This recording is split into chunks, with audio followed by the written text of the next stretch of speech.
So you'll remember from the last chapter, I have some interactive render filters. Let's talk about these. We go up to our node graph here. I've created this interactive render filters node. This gives you a number of tools that you have access to from this menu up here. Anything that is yellow has been added to this side. So for instance, if I clear all, everything is grayed out. Everything that I've created in this list over here will show up here, including categories. So I've set up some basic render filters, and these filters only apply when you're doing interactive or preview renders. They will not affect anything that renders out to disk. And so this is nice because you could set the resolution, to a quarter or something like that. You could enable some AOV channels to check out, reduce the samples to get quicker feedback. And you can also optimize your scene by turning things off, like motion blur or depth of field, displacements, turn off the hair. That's what I did for this render as well. Anything that you can do to get a faster turnaround is going to help you be more efficient. And so this is a great tool to help you do that. Now, once you have this interactive render filters node, so this would just be, interactive render filters. I've already created one. And once you do that, you would just hit plus to create your whatever filter you want. Give it a name, and whatever category you give it is this list here. So assuming that you've got things that are in the same category, like resolution, they will all show up in the same list. You should note that if you drop more than one of these in here, like say I do a quarter res and then I do a half res, the half res is going to win. It starts from the top of the list and it goes to the bottom. So you can override things multiple times, and whatever is last is the one that's going to happen.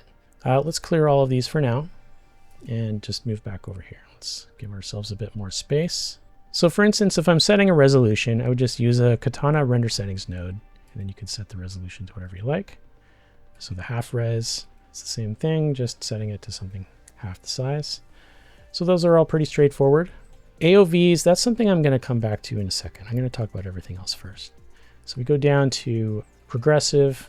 This is just an Arnold global settings node where I'm turning progressive rendering on. AA samples, again, that's a Arnold global settings where I'm just overriding the adaptive sampling to be off and setting progressive rendering. You see this is actually inherited from this progressive that's up here. So you wonder why this is showing up even though I didn't set it here. The reason is if you dive into this by hitting Control Enter, you're going to see that these are actually all lined up from top to bottom. And so what ends up happening under the hood is this node is inheriting whatever has been set in other render filters above. So that's just something to note, a little bit of a limitation there. Personally, I think it would have been nice if these were all enabled with switches instead, so these could all be out of line. But there is some advantage to that in some cases. So again, these are just samples, turn the samples down. With motion blur, those are Arnold global settings, but you can go into debug, disable features, and turn things off. So ignore motion blur, and you get the idea. Each one of these is a similar scenario. Again, ignore motion blur is turned off because it's inherited. But you can definitely do some cool things with this. Now with the XGen, there is no toggle switch for XGen. So this is just a prune node with a cell statement. So I added a custom cell statement to say anything under root world geo, wherever that is down the chain, use two forward slashes here. Anything with that name XGen is going to get pruned. And so if you're prototyping that, you can just right click here and copy and go back out here and say, you know what, I want to view my scene graph right here. Let's go take a look. One of our characters. And you can see at this level, there's only the XGen stuff, right? Because we haven't merged in our USD assets. But if I dropped in just by pasting this prune node that I just made, you can see now, because of that cell statement, anything with that name XGen is being deleted. You can prototype your nodes out here and then just cut them out. Go into your interactive render filter here and you could paste it in. So that's a quick way to do that. The more complicated one that I want to talk about is AOVs. And so AOVs, there's some very particular ways of setting this up, especially with Arnold. It's got some specific ways you need to do it. One of the things too that I like to do is group my AOVs based on the usage. And so I've got some categories here like all. Components, that would be things like diffuse, specular, shading components is what that is referring to. Utilities, that would be things like position, normals, albedo, things like that. Light groups would be, if you can set up a custom AOV for each light so that it shows up in its own channel. So if I preview that, this render had that set up. So here was our list of AOVs that we wrote out, and I'll get into this in a little bit. But we've got diffuse, specular, you get the idea. That's your standard set, your albedo, normals, position, Z depth, and then some lights. So this would be just the sky dome light. I don't have any other lights in the scene at the moment, but if I did, they would show up in these individual channels. As a quick aside, if you want to set up light groups on your lights, very quickly you would just go into your sequence lighting here, and you'll see that if you click on a light, actually portal lights don't show up in this list, so I have to go to my sky dome here. If I go to the sky dome under the common, you'll see that I've written light 01 under this AOV section.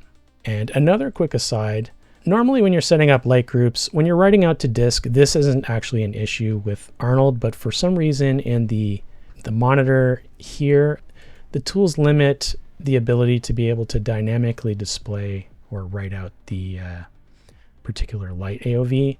So normally I'd like to say, if it's a sky dome light, maybe I would write sky dome here instead of light 01, which is very generic.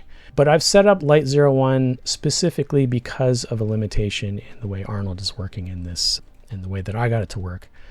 So you can see here that any lights where I put a group where I've just written light 01 are going to show up under this LPE, light path expression, light 01 AOV. So I've made 8 of them as an arbitrary number. It would be nice if it just dynamically populated this list with whatever random ones that you've set up. And you could do that if you're writing out to disk. Like I said, it just doesn't work in this monitor view.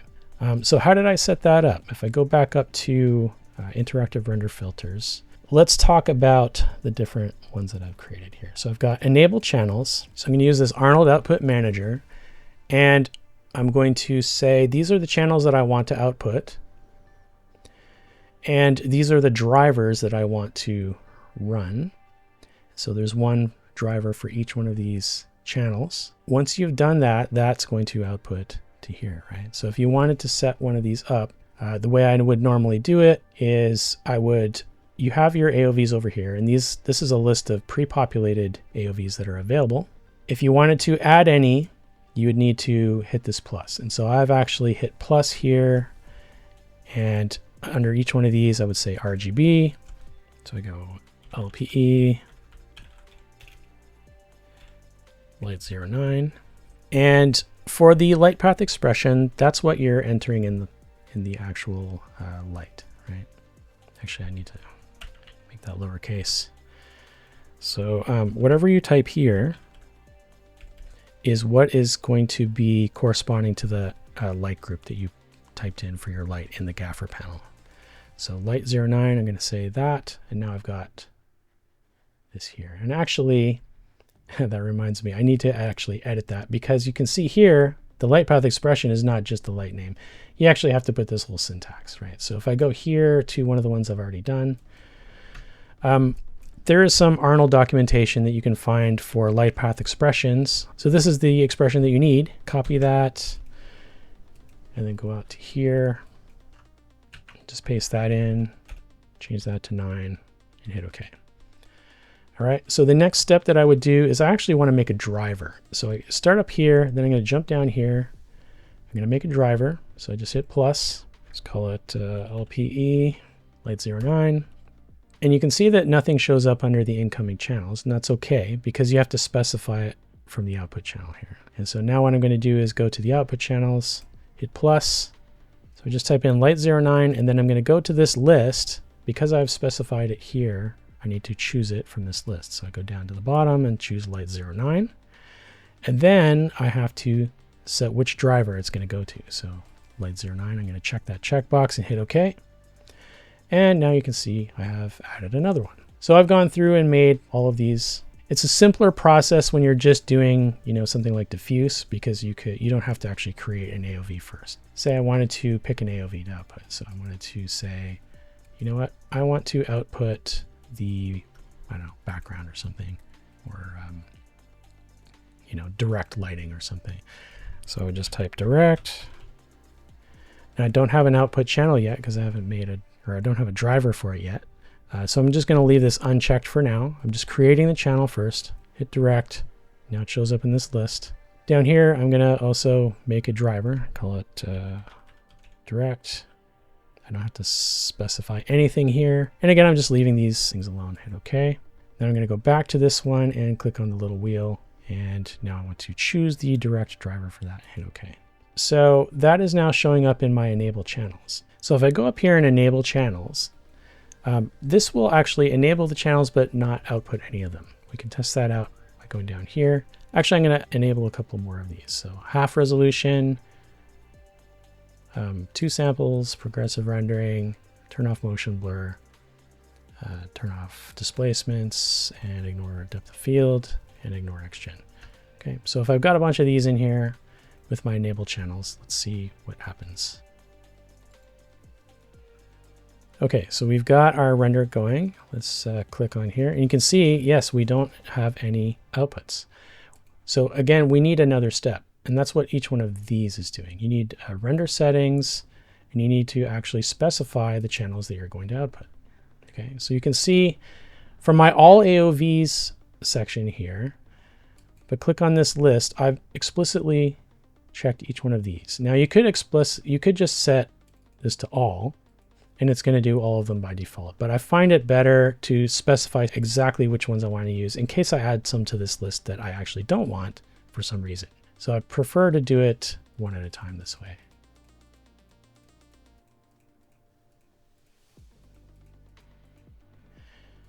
I'll go ahead and add that one back in. And so if I go back up here and I now go to my AOVs and I add all, let's go ahead and render that now. Now you can see now we have a list, right? So, and we have direct. That's what direct lighting looks like. And you can see that light 09 has been added to our list. See, there's a couple ways you could do this. You could get rid of this enable channels and just have this Arnold output manager live under each one of these AOV output things, but I find that they kind of conflict with each other. Again, because these things they're all serial under the hood, right? So they conflict with each other with inheritance. And so I find it better to just have one section where you're enabling all of the channels that you're ever going to use. And I would not recommend stacking these. I would say you want to have just one of these at a time. And so if you go into components, this is exactly the same thing, but I'm only enabling the shading components, right? Note that I'm also enabling the primary. That way you get the normal RGB. Right? If I go to utility, it's the same thing, but I'm only enabling albedo, normals, position, and Z depth. And then the light groups is the same thing. Again, primary, and then I'm adding my light groups. And in this case, I want to add the 9th one that I just created. Okay, that is how you set up light path expressions, and that's how you set up interactive render filters.